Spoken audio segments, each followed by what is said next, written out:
Hello, everybody, and welcome back to the A-Side. I am your host, Riley, and today I am bringing you a new series which I am going to call Re-Examining the Beatles.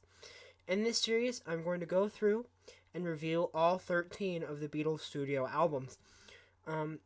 Now, this band has been talked to death, right?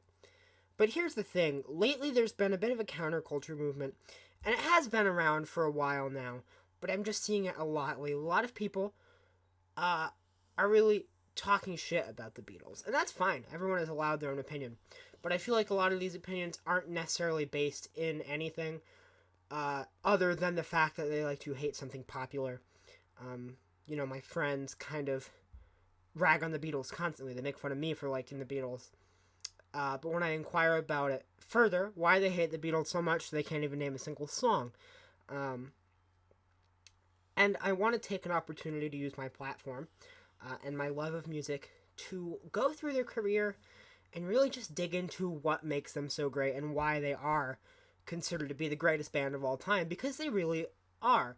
They are one of the most innovative bands of all time throughout the 60s, made classic record after classic record, and really just changed what music was. They popularized the idea of using the album format as an art form, really thinking about the track listing and album sequencing.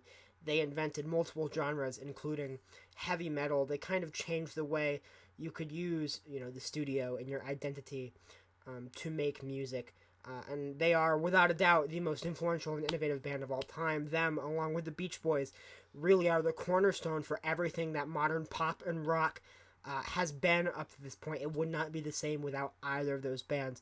I personally prefer the Beach Boys. I think they have higher high points, but I think the Beatles were more consistent with their discography. Now, where I'm coming from as a fan of the Beatles, from their run of Rubber Soul from 65 to Abbey Road in 69. I've never been a big fan of the early Beatles with the exception of one album. Now, going through this, I'm hoping to kind of find a new appreciation for their early work and talk about what I love so much when it comes to their kind of later, more acclaimed work. Now, the Beatles are the best-selling band ever. They are the most popular band of all time. I'm pretty sure they hold the record for most number ones.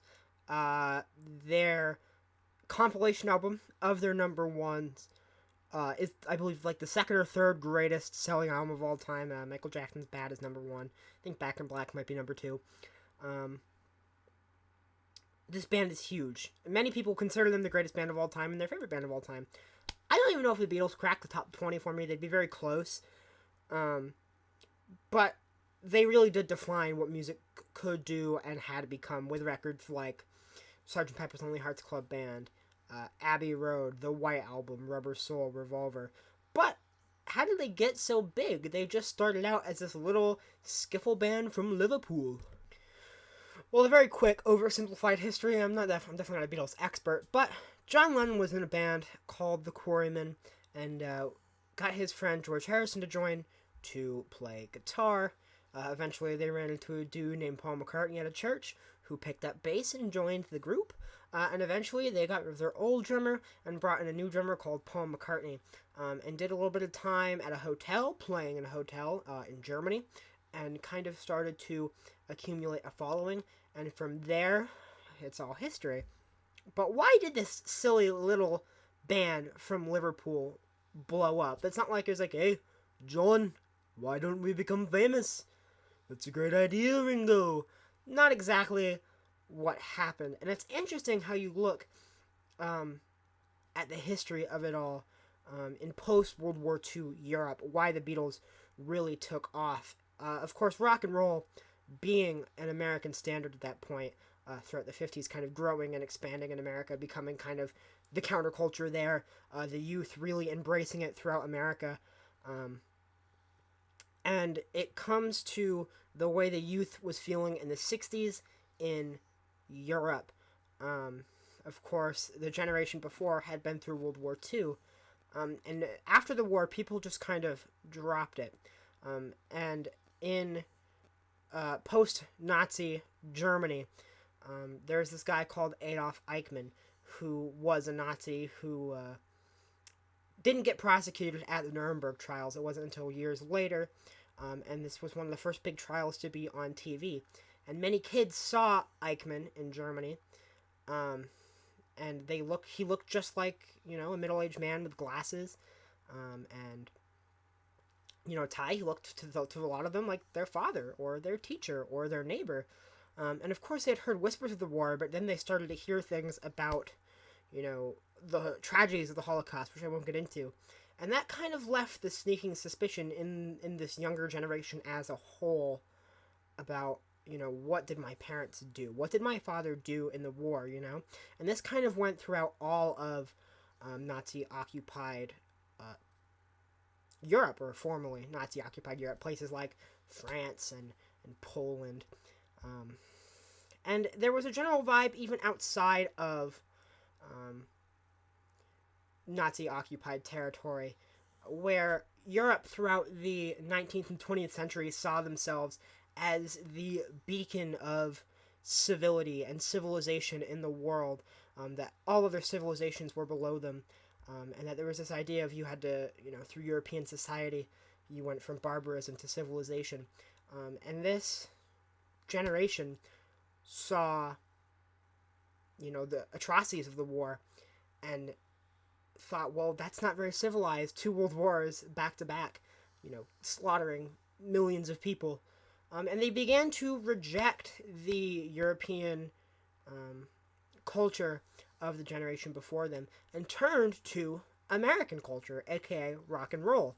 And one of the forefront groups in the European rock and roll scene is the Beatles. And this really kind of was a very important moment in civilization and in society of Europe that really just kind of pushed this all forward, and gave the Beatles the notoriety that they ended up getting, and put them in the position to influence culture and the idea of music as a whole in such a way that they did with albums like Sgt. Pepper's in the mid-60s. Such an interesting little history lesson to think about as you sit there and think about these kind of disillusioned youth who's disillusioned with their parents' generation and the people who fought in the war and the atrocities that happened. They wanted to take on a new counterculture and youthful spirit of their own, and they turned to rock and roll, and a band like the Beatles and a song like Twist and Shout, and the kind of loud guitars and kind of heavier vocals kind of became the soundtrack to their generation's spirit. And that's why a band like this took off so much in the first place. So it's easy to point at the Beatles now and be like, oh, stupid little band. But realize how important a moment this was historically. Rock and roll as a whole, but the Beatles kind of as a microcosm of this idea and kind of the biggest byproduct of it, of what would change music history forever. And it's easy to look at the Beatles and be like, well, these bands did this so much better afterward. But you look at it and say, well, these bands would never exist if it wasn't for this band. But the beginnings of the Beatles were humble with their first record, Please Please Me, that we're going to talk about today. 1963, their debut, they finally got a chance to make a record, and they only had one shot to do it, so they definitely wanted to prove themselves. And they definitely did. This album, for being their first album, may not be as sophisticated or as experimental or as interesting as their later stuff, but there is a great charm to this album in the kind of scrappiness and energy they have. These were just kids from Liverpool now getting a chance to make an album, and they're not going to blow their shot. And you can really tell in the passion, their performances, the amount of energy in them, especially in John Lennon's vocals. You can hear the energy throughout the entirety of the album, and I think that's a really big highlight of this record for me, is Lennon's vocals. You can especially hear it in the song Anna, Go to Him, which might be my favorite track on the album. His vocals are just so powerful and full of life and full of energy. As I mentioned, there's just such a charm to these scrappy young boys really trying to prove themselves to the world as a whole, getting to record this album. And it was all recorded in one day. I feel similarly about the closing song, Twist and Shout, which is one of the greatest covers of all time. Once again, the energy there is amazing. It was all recorded in one day, and this was the last song they recorded, and John's vocals were busted. He's pretty much screaming this song. But once again, his, commitment to the album and the energy here, despite his voice dying, him having to scream it out, is amazing, and really, once again, so kind of forefront for that time, even showing that they're a little experimental, even in the beginnings here. You know, heavy, loud vocals like that. And once again, very so unlike the generation before them. You know, the kind of, you need to be civilized and, you know, not freak out, kind of the civilization of the bourgeoisie. How you have to make yourself look, you know, so sophisticated and so above everyone else and hold a certain status. And now this becomes the music of the people who want to reject that idea. And you hear John Lennon, you know, his screaming vocals on Twist and Shout, and this was a huge hit. And just, I think it's one of the greatest covers of all time. A great closing track. So much fun, so much energy and passion. And you can really dance to it. There's a great groove. I love Twist and Shout. I also think there's a lot of cool vocal layering and harmonies on this record. Not quite the same level as what like Brian Wilson was doing over in America. Not quite those kind of harmonies. I don't think the Beatles ever got to that level of harmony. But I mean, you can hear on second track Misery. I think John and Paul's vocals together sound really great. I really love the harmonies on Ask Me Why as well. This record really is just made up of this really great, charming, early 60s kind of pop. This is about as staple as you can get for this sound. And Ask Me Why, I think, is the perfect example of that, with these pretty harmonies of the band, and then the super, super sweet, kind of sugary harmonies. Really just entails what kind of pop music was in the early to mid 60s before kind of all the experimentation started to happen. And I think this is a perfect kind of capsule of that, and it sounds amazing. It's another one of my favorite tracks on the album. Back to the track Misery. I think Misery is really cool. As I mentioned, I liked the kind of vocal layering between Paul and John here. I also really like the piano on this track. I think it sounds really cool. It's produced kind of weirdly, whether that was intentional or not. This being a debut album from a band in the early 60s, I think the production is actually really cool on it. Whether it was intentional or not, I think the production turned out really cool. You can hear that, like I said, on the song Misery, the kind of the guitars and the way those pianos sound. I think the pianos are really cool. Other songs, I really like Please Please Me. I think the harmonica on that song is really cool. There's a lot of harmonica throughout this album. And I do think for the most of the time that is a good thing, with the exception of Love Me Do, which is a huge hit. I find Love Me Do a little obnoxious. I really find myself not being able to get into it. I'm also not a big fan of the song Boys. But besides that, I like all of the tracks on this album. I think I Saw Her Standing There is a great kind of classic opening. A great way to kick off your career. And I really just think this is a super charming album that just really encapsulates the entirety of what the world was kind of going through in the 60s. It really gave a voice to the youth of the UK in an interesting way, and that's why people went crazy for the Beatles, and people don't realize that, the kind of historical thread and what meaning this band had, and that would allow them to springboard off of that and change everything. And I definitely wasn't a huge fan of this album the first couple of times I heard it, but going back and listening to it now, knowing more about history than I do now, being a history major in college, listening to this album, it just makes a lot of sense, and I think it's a really solid debut. I'm not going to sit here and lie to you like some people do. By virtue of it being a Beatles debut, people call it one of the greatest debut albums of all time. I disagree. It doesn't stack up to records like the Blue Album, or Hot Fuss, or, you know, so many of the other great debut albums out there. Definitely, maybe. Whatever people say, that's what I'm not. It doesn't stack up quite to those records, but it is a very solid debut, and a surprisingly cohesive record. Possibly because it was recorded all in one day, but at that time, the idea of making an album where every song was kind of important to the sequencing, that wasn't around. The only people at that point to do that were Woody Guthrie and Frank Sinatra in the 40s and 50s, respectively. And this wouldn't be picked up again until, you know, the Beach Boys did Little Deuce Coupe, and then Rubber Soul, and then Pet Sounds. So this wouldn't happen again until kind of the mid-60s. But coming back to it here, I do think it works pretty well. This album does never seem to drag much. It does never feel like it's filler like some of the later albums that we're going to talk about.